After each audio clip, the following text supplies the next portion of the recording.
क्या आपको पता है कि एक देश की ताकत सिर्फ उसकी मिसाइलों में ही नहीं बल्कि उसकी सड़कें और रेलवे ट्रैक में भी छुपी हो सकती है। जी हाँ, जिस मिट्टी पर तेज दौड़ती ट्रेन और चौड़े हाईवे बिछ जाते हैं वहीं से ग्रोथ होने लगती है। 1960 तक भारत और चाइना लगभग एक जैसे थे। गरीबी, स्ट्रगल और लिमिटेड रिसोर्स के बीच एक जीता हुआ एक सपना। लेकिन वहीं से चाइना ने इंफ्रास्ट्रक्चर की एक क्रांति शुरू की और हम यहाँ सालों की योजनाओं में उलझे रहे।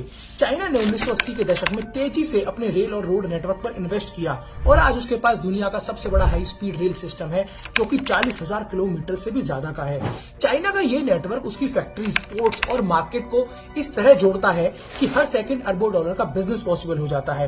और भारत, हम कछुए की रफ्तार से अपनी नाव चलाते रहे। लेकिन फिर 1999 में एक नेता आए, अटल बिहारी वाजपेयी, जिन्होंने पहली बार देश को गोल्डन क्वाड्रिलेटरल का सपना दिखाया, जिसमें चारों मेट्रोपॉलिटन सिटीज को हाईवे से जोड़ने की योजना थी।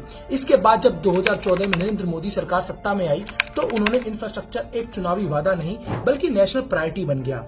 भारत माला, Sagarmala, dedicated freight corridor, bullet train, Vande Bharat, हर साल 12,000 किलोमीटर से ज्यादा हाईवे निर्माण जैसे प्रोजेक्ट ने देश के नक्शे को ही बदलना शुरू कर दिया। साथ ही स्मार्ट शहरों की कल्पना अब जमीनी हकीकत बन रही है और एडवांस टेक्नोलॉजी की वजह से नया इंफ्रास्ट्रक्चर अब रूरल इंडिया को भी मेन इकोनॉमी से जोड़ रहे हैं।